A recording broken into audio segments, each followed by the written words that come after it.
ಪುತ್ತೂರು ನಗರಸಭೆಯ ನಾನಾ ಯೋಜನೆಗಳು, ಚಟುವಟಿಕೆಗಳು ಮತ್ತು ಮಾಹಿತಿಗಳನ್ನು ಸಾರ್ವಜನಿಕರಿಗೆ ಬಿತ್ತರಿಸುವ ಉದ್ದೇಶದಿಂದ ಎಲ್ಇಡಿ ಪರದೆಯನ್ನು ಆಡಳಿತ ಕಚೇರಿ ಮುಂಭಾಗದಲ್ಲಿ ಅಳವಡಿಸಲಾಗಿದ್ದು, ಅಧ್ಯಕ್ಷ ಜೀವಂತರ್ ಜೈನ್ ಅವರು ಉದ್ಘಾಟಿಸಿದರು. ಈ ಸಂದರ್ಭದಲ್ಲಿ ಮಾತನಾಡಿದ ಅವರು, ಸ್ವಚ್ಛ ಭಾರತ್ ಮಿಷನ್ ಅಡಿಯಲ್ಲಿ ಈ ಯೋಜನೆ ಅನುಷ್ಠಾನ ಮಾಡಲಾಗಿದೆ. ಇದಕ್ಕಾಗಿ 4.60 ಲಕ್ಷ ರೂಪಾಯಿ ವೆಚ್ಚ ಮಾಡಲಾಗಿದೆ ಎಂದು ಹೇಳಿದರು. 4,60,000 ರೂಪಾಯಿಯಲ್ಲಿ ನಗರಸಭೆಯ ವತಿಯಿಂದ ಎಲ್ಇಡಿಯನ್ನು ನೆರವೇರಿಸುವ ಕಾರ್ಯಕ್ರಮವನ್ನು ಮಾಡಿಕೊಂಡಿದ್ದೇವೆ. ಇದರಿಂದಾಗಿ ಸ್ವಚ್ಛ ಭಾರತ್ ಮಿಷನ್ ಅಡಿಯಲ್ಲಿ ಈ ಕಾರ್ಯಕ್ರಮವನ್ನು ಇಟ್ಟುಕೊಂಡಿದ್ದೇವೆ. ಒಟ್ಟು ಜನರಿಗೆ ಮಾಹಿತಿಯನ್ನು ಕೊಡುವ ಉದ್ದೇಶದಿಂದಾಗಿ ಪುತ್ತೂರು ನಗರದಲ್ಲಿ ಯಾವ ರೀತಿ ಕಾರ್ಯಕ್ರಮಗಳನ್ನು ಮುಂದಿನ ದಿನಗಳಲ್ಲಿ ಹಾಕ್ಕೊಳ್ತೇವೆ ಅಂತ ಹೇಳುವುದನ್ನು ಕೂಡ ಇದರ ಮುಖಾಂತರ ಮಾಹಿತಿಯನ್ನು ನೀಡಲಿಕ್ಕಿದೆ.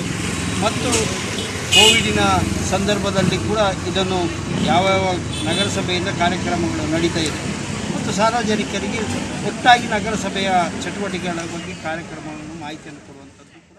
ಪೌರಾಯುಕ್ತ ಮಧು ಎಸ್ ಮನೋಹರ್, ನಗರಸಭೆಯ ಉಪಾಧ್ಯಕ್ಷೆ ವಿದ್ಯಾ ಗೌರಿ, ಸದಸ್ಯರಾದ ಪಿಜಿ ಜಗನ್ನಿವಾಸ್ ರಾವ್, ಗೌರಿ ಪನ್ನೂರು, ಸುಂದರ್ ಪೂಜಾರಿ ಬಡಾಪು, ಯಶೋಧ ಪೂಜಾರಿ, ಇಂದಿರಾ ಪುರುಷೋತ್ತಮ್ ಮೊದಲಾದವರು ಈ ವೇಳೆ ಉಪಸ್ಥಿತರಿದ್ದರು.